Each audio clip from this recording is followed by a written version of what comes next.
Welcome to a brand new episode of Transatlantic Art Tour from Paris to New York. And I am sitting here with the artist, Charles Hascoët. Thank you so much for having me here in your studio this afternoon. It's my pleasure. Well, please tell me all about your background. You're from the Brittany region of France, correct? It is correct, from like my dad's family, but I was born and raised in Paris.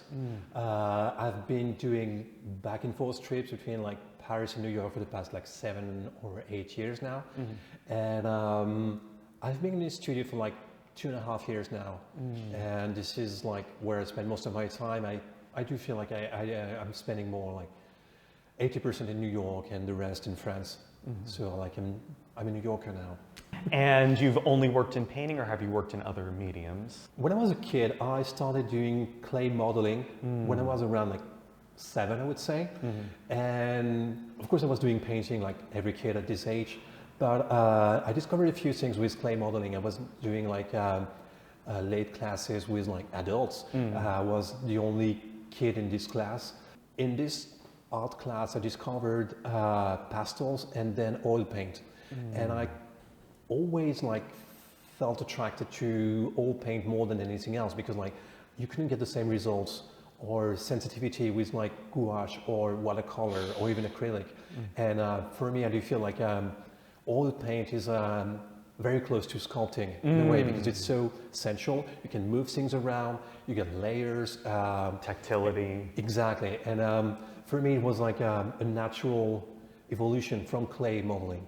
With that kind of sculptural touch you give to painting, there is a kind of tactility to your images. You have an unusual image bank that I've noticed in some of your work.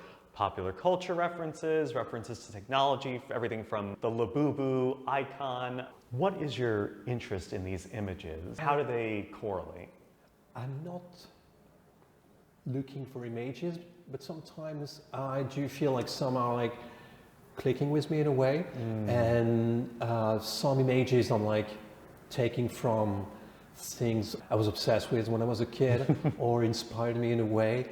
And when I'm using like cultural references from the 80s and 90s, I'm trying probably to go back to that feeling of wonder I was having in the first place. You know, when you're like a kid or a young teenager and you discover new things. Growing in France in the 90s, everything you would see from the US was amazing, was extremely exciting, from MTV to music to sports to movies, of course. And I sometimes miss this sense of wonder that you get when you discover things in the first place. And sometimes I'm trying to go back to those things. I'm trying to like cope with nostalgia in a way.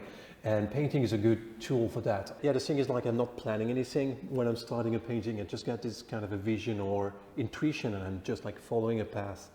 And then the painting builds itself in a way. I'm just like a vessel. There is a degree of preparation, but there is room for deviation as well, where you experiment and see where does your mind and where does the paint itself, what is it dictating about the direction you want to take in the composition, in how the image is going to be completed. Kind of like what you were saying about this tent in the middle over here that's kind of almost prismatic shape that really balances out the whole. It creates a cohesion, a sense of unity. It's in the middle. Also, I think it's in really great dialogue with this kind of moon or star-like orb in the distance that we see beyond the trees. There's kind of this invisible diagonal that's connecting them, in a way also connecting the spewing lava and fire coming out of this volcano. And with this image too, since we got so caught up in the more formal elements, is this meant to be a depiction of a kind of dream or psychological state, like a metaphor? I just go with the flow, and then after a while, probably like the painting settles down, like, you know, like some dust setting on some books, and then you can read from that. And after a while, it's just like having a dream. When you wake up from that dream, you have no idea what was happening in your head at the time. So this folder, this is your source imagery, preparatory sketches for your paintings? Yeah, I do collect a lot of images, text, drawings, ideas, and It's okay if I flip through? of course. Thank you. And I just flip through them, and sometimes they connect together, and I end up making a painting. And this is a very early sketch of the one we were talking about. And this is probably the only preparatory sketch I did for this larger painting with the volcano, and it starts from that. Oh, and then this one with the dinosaurs, the moment, the meteor, dramatic moment frozen in time. The Yeah, it meteor was in a spun. big like dinosaur phase at some point. And then how about with this one here? Where's this from? National I Geographic. used to collect a lot of like old National Geographic magazines, and they're like have amazing images, and you never know what you're going to connect with. So I just pile up stuff. And then I've seen these a few times, these images of you with the, what is it, the photo booth app on your Exactly, computer. this is the photo booth app like that came out probably 20 years ago on the first IMAX, and they were super fun to use. And I remember those times you were like spending so much time doing weird pictures of yourself, and I wanted to explore that again. But you're taking these images and then translating them into paint, turning them into another kind of image. Yeah, and the thing is, I'm not always sure what I'm going to do with this or that image, but I need to have like as many possibilities around, and then I try and find something interesting to say. Those drawings became a very different painting, but that's interesting for me to see those drawings because like there is a huge gap between the first sketches and then the painting, and then the final result of the painting. In the brief time that I've spent with your work, I feel like I've been noticing the same subject in each of them. Is this by any chance a self-portrait? I do feel like whatever I'm doing, I end up doing some kind of a self-portrait in a way, because like as I'm trying to be as close as possible to what I'm feeling, what I'm having going through my mind, I end up like leaving a part of myself in the work. So I end up doing things that are like very self-portraity in a way. And yeah, this guy I'm using in many of my paintings because it's easy for me to talk about something I'm experiencing or trying to decipher in a way. And how about these UFOs that are surrounding him? It's a bit eerie.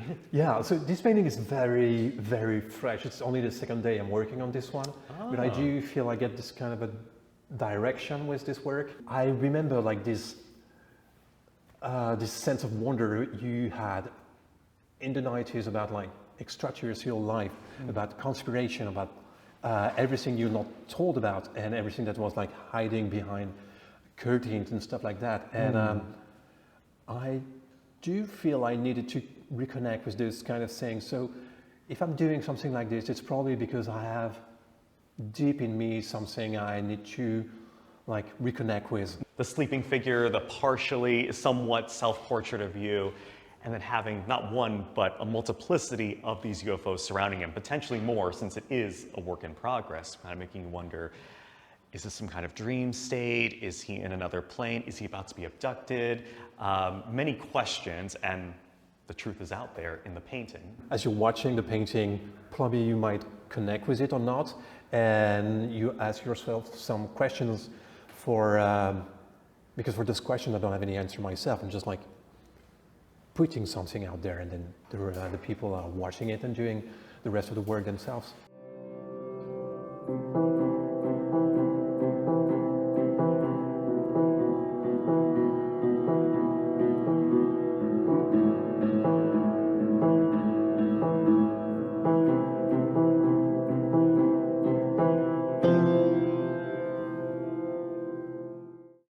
Well, that was my studio visit with Charles Hascoët. It was an absolute delight to meet him and to learn about his incredible background from whence he acquired this very rich tapestry of images, primarily from American popular culture, and then translating them into painterly form while combining that with this dreamlike subconscious state.